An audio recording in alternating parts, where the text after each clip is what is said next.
Hello everyone, this is Melvin. Welcome back to my channel. So today we are going to take a look at Dungeon Hero. So Dungeon Hero is a print and play RPG scene game, and if you don't know what that means, it is basically a format that is quite popular in the recent years, where game creators will create a one-page game so that everyone can print on just a normal piece of paper, and all you need to do is to fold it in a specific way, and you need a scissor to cut the paper in the middle, and then it will fold into a little 8-page pocket size kind of a magazine that you can bring around with you. So this is a very easy way to create games, and this is probably the easiest for people to create as well. So first of all, I have to say Dungeon Hero is a really nice game. Is one of the surprises that I've had this month, and with a very generic name, unfortunately. So I don't think you can get more generic than Dungeon Hero. But what is this game? This is a solo role-playing game, and it is one that allows you to go through different kind of adventures. And you can see over here we have a few examples. If I just bring them over here. So for example, we have the Pyramid of Samarak, we have a Full Moon Frenzy, and we have Fortress of Frost Giant Yao, and we also have Terror of Tallenberg, and also Castle Charon. There will be a few more, but I haven't actually painted the cover, so they don't come with color. They come in this format, but I do like the amateurish drawings on the front enough that I decided to give it a little bit of color pencil treatment. And you can see basically most of them are definitely influenced by a certain popular brand. I'm sure everyone knows, the inspiration of this cover over here. So how does this game work?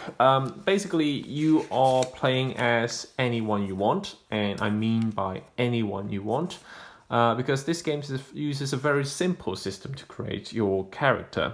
All you need to do is have your name, resolve. It will be your typical health points, so you start with 30. You also have a stamina point, and that also works as your normal luck points in your role-playing games, where you can spend it to re-roll one die.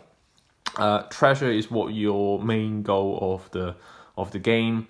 You're trying to survive through an adventure while still trying to get as much treasure as you can. And your character is differentiated using these trait systems. So there are 8 different traits over here, and they are all assigned with a dice values. So if you use the game example itself, there's one that is created for you, which is someone called Argos, and he is a archer of the ram. And you can see basically you can assign any kinds of traits you want. So it can be your typical fantasy species. You can play an orc or elf or dwarf or whatever you want. Or you can also put in your equipments. So in this case, there will be a chainmail, there will be an ancestral bow, or you can put some personal traits, like your archer is cautious, he's stealthy, and he also has some kind of equipment, for example, like ropes and lockpicks. And this game works on a 2x2 system, and by that it means that you will, every time you encounter any kind of challenges or any enemies, you will also always face 2 dice, at least 2 dice, because there will be some variations, but the main ones will be 2 dice based on a specific prompt. So in this case, they have a rustigate, and then they also rolled on a moonlit graveyard. So these 2 dice, the D4 and D8, will be your challenge die. So you need to beat it, And what you need to do is basically nominate 2 of your traits as well. So if we look at the example over here, there are lots that you can pick from, but for situations like a rusty gate and a moonlit graveyard, obviously depending on the situation, on the previous kind of narrative that you created, but it's very likely that you will need to use something like cautious or stealthy, maybe to get past that graveyard unnoticed.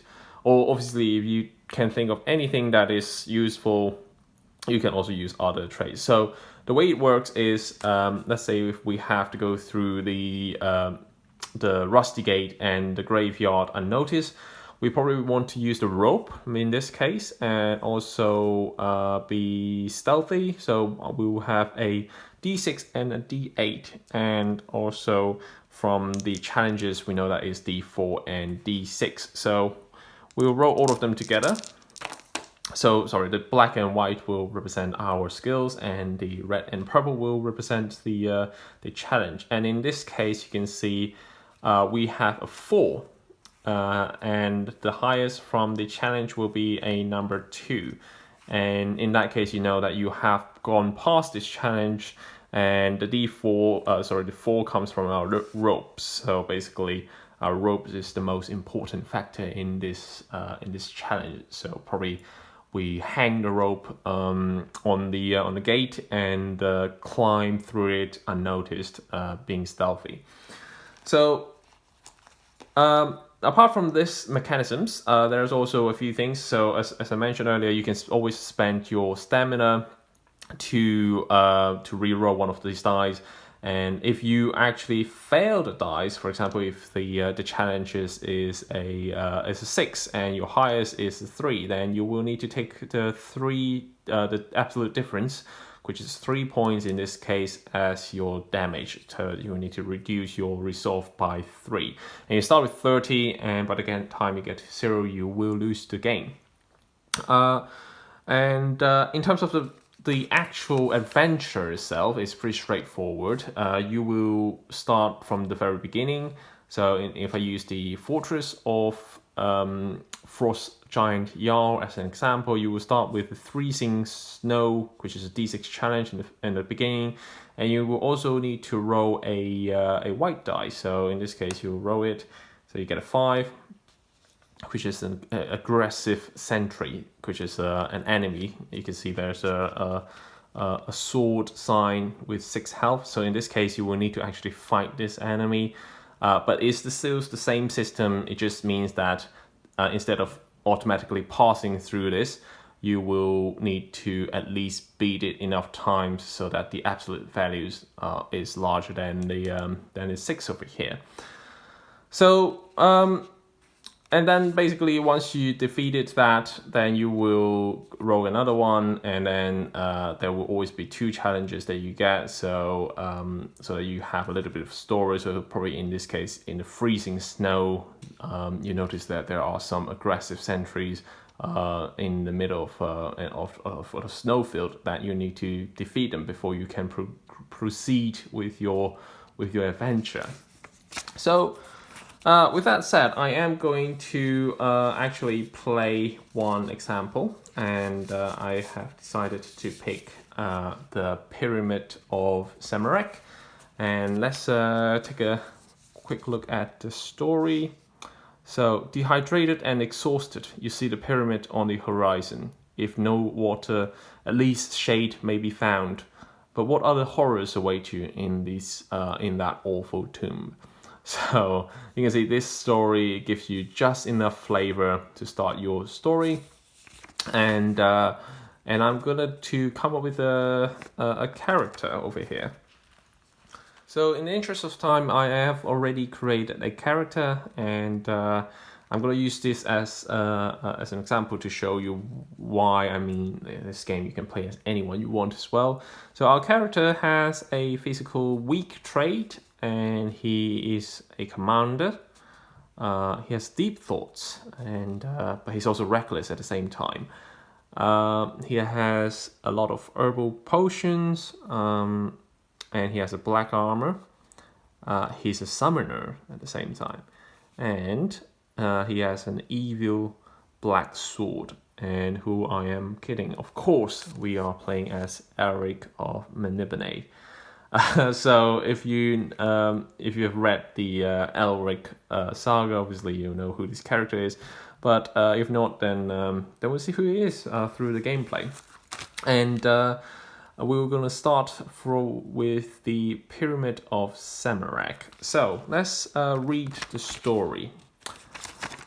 So start with 1d6 burning sand trace, and I've also already put it there. And accused of abducting the Sultan's daughter, you were quickly exiled to the desert. The palace guards dragged you 2 days into the desert and left you there, tossing all your belongings at your feet, except water. Now you have a thirst die. It begins at d4 and increase the die size every time you roll a 6 progress roll, and resets to d4 when you find water. It is rolled as a third die that opposes you on challenge rolls. So in this situation, in this specific adventure, we will actually need to involve additional die. So there will be 2 versus 3 instead of 2 versus 2 normally. And I'm going to use this green one to represent our water. So at the moment, we start with a d4. So we are not that thirsty at the moment. So let's see what we have apart from burning sands. And I'm going to use the normal white die to represent that. So progress by 6. So straight away, the thirstiness is increased, unfortunately. So instead of d4, we are now at d6. And what do we have? D6. Giant scorpions. Oh no, that's not good. So I'm just gonna write it down. So the way it works is you basically have 2 at the same time, 2 traits at the same time. So let's start with our story. We are facing a d6 scorpion, and it has 6 health as well. So I'm gonna give it the 6 health over here. The large one will represent 5. So I guess we have to fight it in the burning sand, and we're also kind of thirsty at the moment. So what we're gonna do, so what we are going to do is we are going to use our herbal potions to make us strong, because if you know, our character is quite weak. We are not going to use the black swords because we just don't want to use it for reasons. If you know what reasons, you will know what reasons that is. So in this case, I'll just use my black armor, my herbal potions to try to defeat these two. So a d8 and a d10. Roll everything together. So I've got a 10, so that is great. So it means that when we are fighting this scorpion, the highest that they have is a 5, so I've dealt 5 damages straight away. So that one is gone, so it's left with 1 damages. And I guess we'll just do it again with the same thing.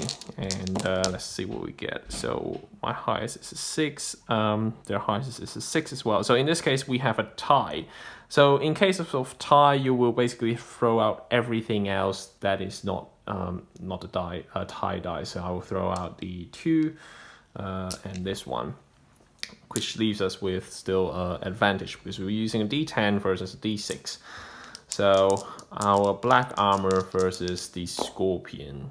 And of course we are going to succeed because we are Elric of Menebene.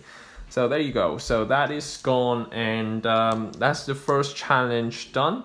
And after the first challenge, you're going to cross it out. So the scorpions are dealt with. We are still in the burning sand. We still have thirsty die of 6, unfortunately. So what we're going to do next? What we're going to do next is roll a die and see where we are going to. So a 3. So let's go from 6, progress by 3. So a sandstorm. So in the burning sand, we are facing a sandstorm. And this is a d8 over here. So we're still thirsty. Unfortunately, fortunately, we're not getting more thirsty, so we're still d6. And what we're gonna do, we are, unfortunately, our skills is not very useful. I'm gonna say we're physically weak after using the potions, so we're gonna always use this d6. And I am also going to maybe use my... I don't want to use summoner skills, even though they are very powerful. I'm going to have a think. I'm going to use either Commander or Deep Thoughts so that we can find a solution. Maybe because we all have so much knowledge, we are going to wrap ourselves using our clothes or our capes or whatever it is. In that sense, hopefully we can survive it. Or actually, even better, we are going to open up this carcasses of that scorpion and we're going to hide in it like Bear Grylls styles, and let's see if that is going to help. So we're going to have 2 d6s versus d6 and burning sand, and also a d8 in this case because of the sandstorm. So let's see how it goes. So 3, 6, and we have a 6, so that is good because it means that we still have a chance to beat it. So let's see how it goes. And we just managed to get through the sandstorm unscathed because we hide in that carcass of those scorpions. So that's very useful. Thanks, Bear Grylls, for that tip. So let's proceed with the next one. So we are going from, sorry, I forgot to mention that is 9. So from 9, progress by 3. So we are into the next page. So there is a little bit of story. So there's a lock skill here. So we will always stop here, take a read, and then before we proceed to the next one. So let's take a look. So in the distance, you see a bright metallic glimmer with no other landmarks in sight. You head towards it. After a few days, you see that it is a gold-caped form of a pyramid, a tomb of an ancient pharaoh. You stagger through the sands towards it. Perhaps this landmark is a stopover for traders or nomads who can give you water. And I truly hope that is the case. So we progress from 9 to 3, so it's going to be 12. And what is number 12? So further away than it looks. So well, it's probably some kind of hallucinations, unfortunately. So the good news is we are out of the burning sand. So because you will always only have 2 kind of challenge that you need to deal with. So the burning sand is gone, but we have just the sandstorm is still there. So it's probably the last bit of the sandstorm, and we are basically making it looks further than it looks like. And what we're gonna do? What are we going to do? What can we do? I mean, I guess there's not much options left. We are physically weak, and I guess we will have to be reckless in this case. We will be just rushed towards that pyramid, trying to get there before we spend our stamina. So we have a D8 in this case. That's good news, and we will also have maybe it's time for some deep thoughts. Maybe our character is gonna start thinking, well, why am I getting myself into this trouble in the first place? And what's the point, right? Why bother? Why bother? All this suffering. What does it mean? What does it mean to this world anyway? But anyway, we're gonna say that is the case, and we're gonna have a D8 and a D6 from the sandstorm, and actually our water die, a thirsty die. So we get a 4. Good. And actually we got double 4s, so but no, because there is the thirsty die. So even though we were reckless, we try to rush towards that pyramid over there as much as possible. We are getting really thirsty, so that's fine because it's just 1, so I'm going to take a damage. So our resolve or our health is down by 1, so it's 29 now, which is not too bad. So what next from 12? So just roll for So we proceed from to 16 giant scarab beetles, which is a D8 and with 12 health. So what we're gonna do? So what we're gonna do is we are going to use our black armor for sure. I'm gonna use summoner skill, so I'm gonna summon something to help me. What it is, I'm not sure yet, but maybe some ancient old ones, something that is chaotic, something that is with weird forms, and hopefully that can help us get through this giant beetles. So we're gonna have a D10 and a D10, which is great.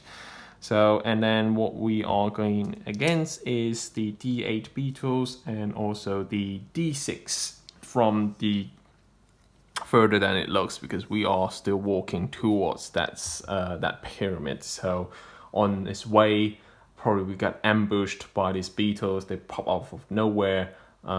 This giant beetle pops out from the sand, from the dune, and we have to fight it. And we are still thirsty as well, so not a great sight. So let's see how it goes. So I've got a 9. Perfect. So I'm sure I've beat everyone else. The largest is a 6. So the beetles is hurt. So it is down by 3 health. So from 12 to 9. And I guess we just the thing that we summoned, probably some ghostly figure that has a really has its own weapons, and it damages the beetles in some way that we can't comprehend. And but that's good. Doesn't matter what it is, as long as it's getting hurt. Down to 26. And we got something nice. We got 9, so it's just chipping the damage over here. And I've got a 6, so I'm down to 25.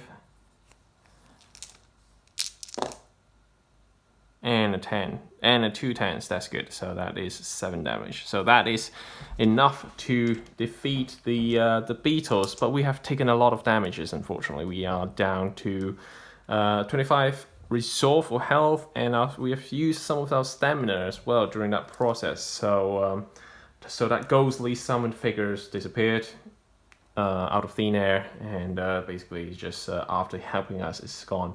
Maybe the contract expired or something. So so let's go to the next one. So we have dealt with the beetles. Actually, I forgot to mention something important, because every time you defeat the enemies, you're gonna get some treasures. And we've defeated the beetles and the scorpions, so we actually have 2 treasures. So probably these scarab beetles are embers that is attached to them, and we can just pick it off. So let's go to the next one and see how much we proceed. So 16 plus 3, and that is 19. A gully filled with cacti. So great. First thing first, we are going to be having some water, and the problem is, can we get it? So it's 19, and it is a D6. So we're still walking to that pyramid. It's really far. Actually, it's not only looks further than it looks like. It's actually really far. So there's probably a huge chasm in the middle, a huge gully with cacti, and with cacti that means water. So I think what it means is we are going to get the water down back to D4. We're going to reset it with D4, but we're going to have to do this challenge. So there's 2D6 from the walk, so it's still far away. We are weak and we're thirsty, but at least there's some water. But we need to get through this gully with cacti. So how are we going to do it? I guess we're still reckless. Maybe the black armor is going to help us, because the black armor is supposed to protect us from the cacti. So I'm going to use reckless and black armor to maybe run through this gully as fast as possible. So we have a D10 and a D8, which means that we are at advantage. So that with, obviously, still with the thirsty die, so, which means fine. So we have 5, and the highest is 4, and that means we passed it. So that's good. So that means that we went through the further than it looks. So it should mean, hopefully, we are close to that pyramid. And let's see, another 3. So this is 22. So 22, what is 22? Exterior plaza of flagstones. Perfect, that is what we need. So it's a D8, so we have reached that pyramid finally. We have reached it, and it has lots of flagstones, and there is also a potential diamond if we succeed in this this challenge. So exterior plaza.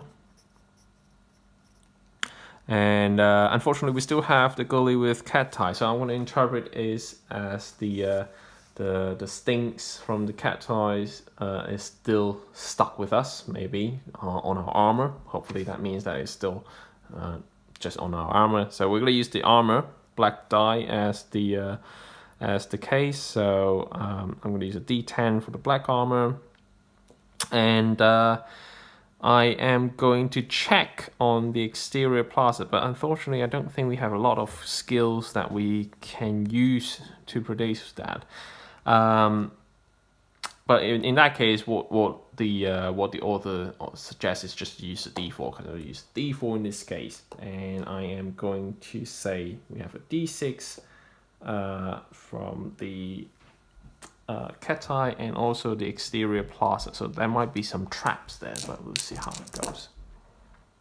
And indeed, so the highest is 5. We have a 3 only, so we are down to 22. So we didn't get anything good from it.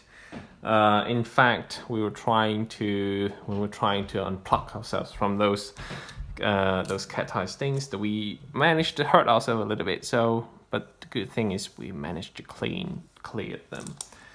So let's see how much we proceed by 4. So from 22 to 26. So 26, massive stone doors, and that is just a D6. So we managed to find some doors on this plaza. And we will need to try to open it, and that should allow us to get into the pyramid finally, and see if we can get anything good from it. So it's D6 and D8, and from our side, what we're gonna do? I mean, there's still thirsty as well. At this point, I think we're gonna have some thoughts. I am also going to say that after resting a little bit, dealing with those cat eye, we are going to say that we are actually physically weak, so we can't really push open that door, so it only gives us a D6.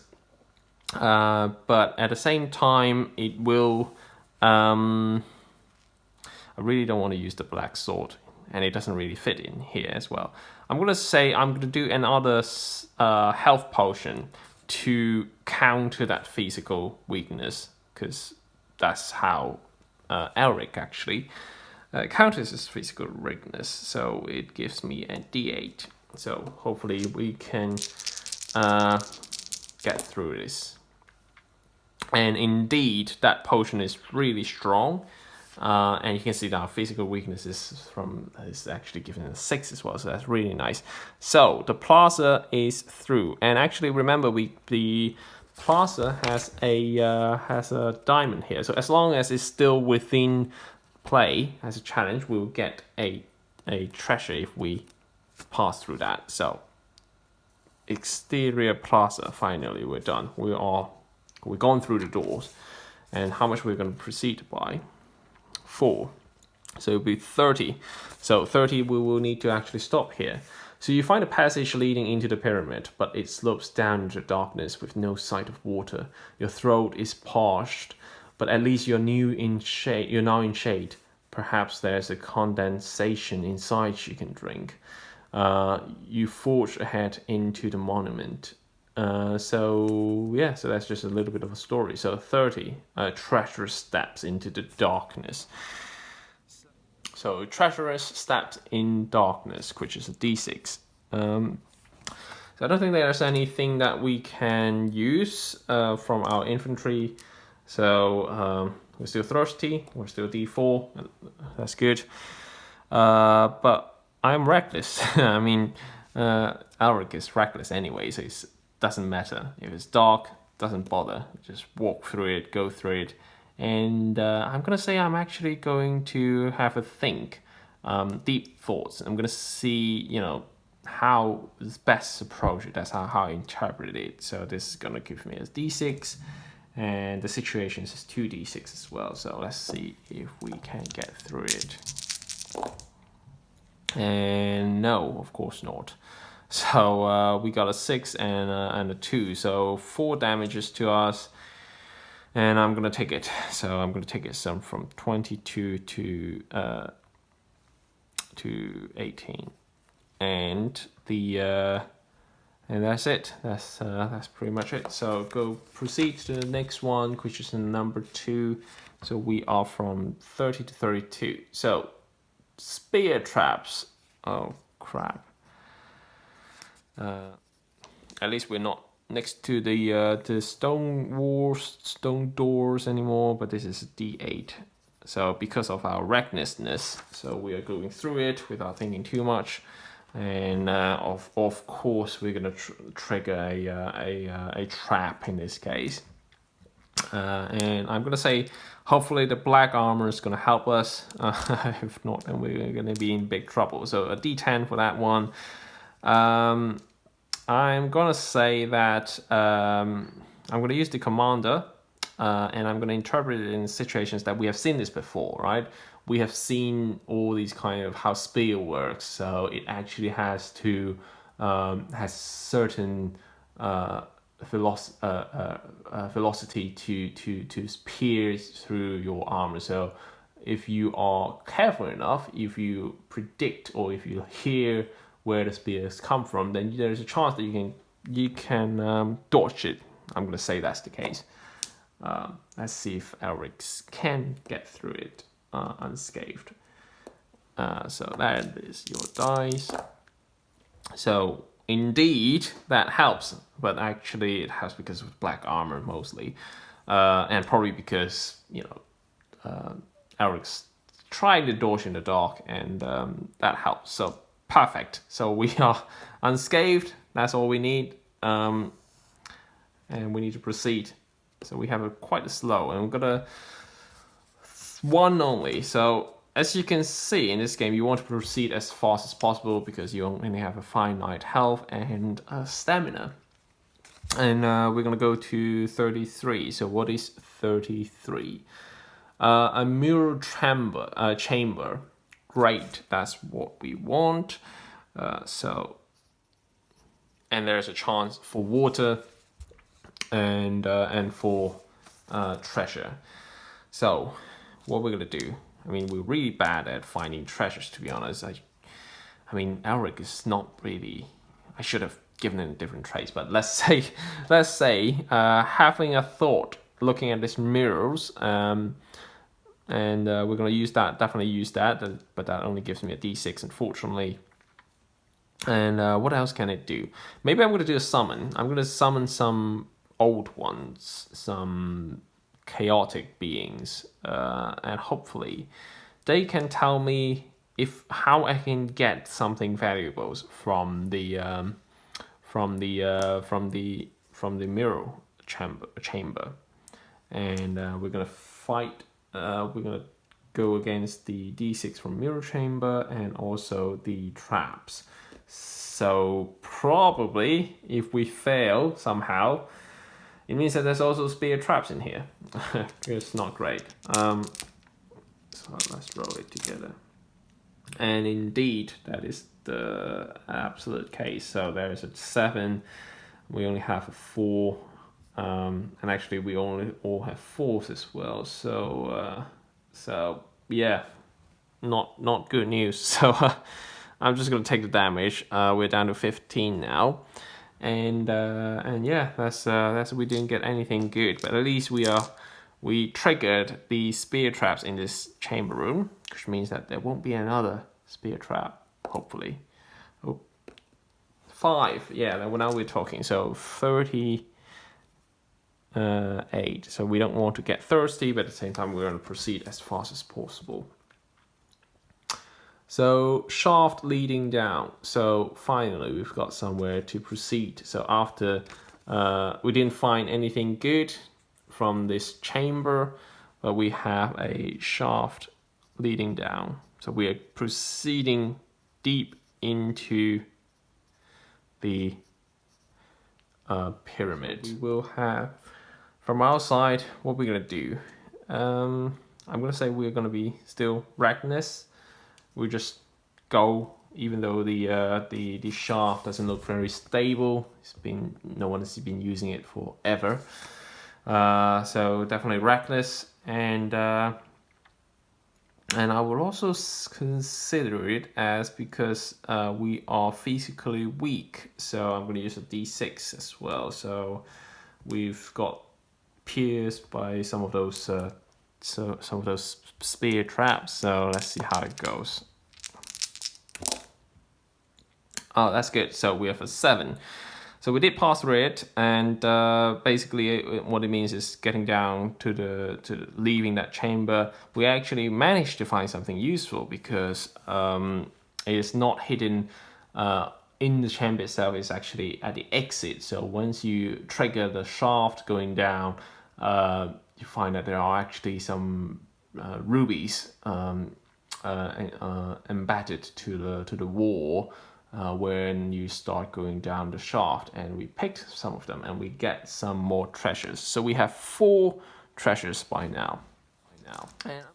And I'm gonna stop the gameplay here, and you can see straight away from this game there is a lot of interpretations that you can get.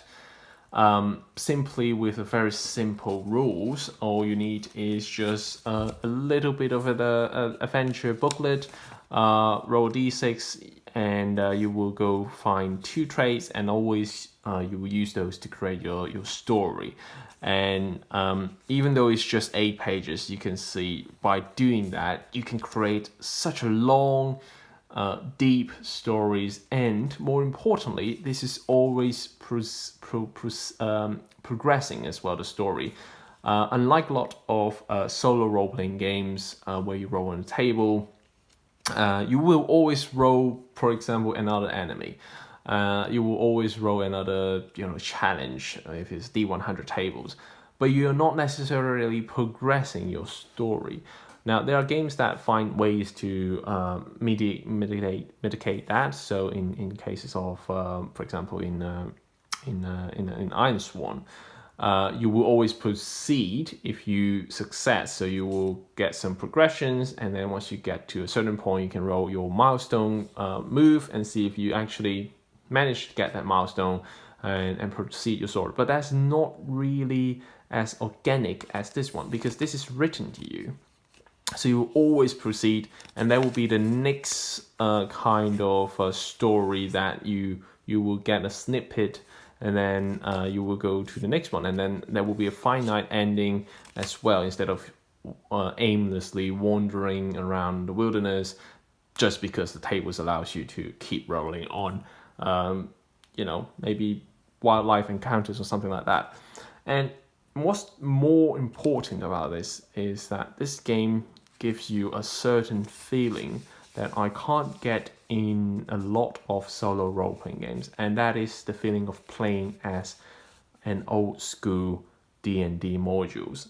And you can see the inspirations as well from the game that we just played, and also from some of these artworks as well. For example, the Terror of Tallenberg. I'm pretty sure you can see the inspiration from Ravenloft. It's one of the most legendary modules from the older D&D editions.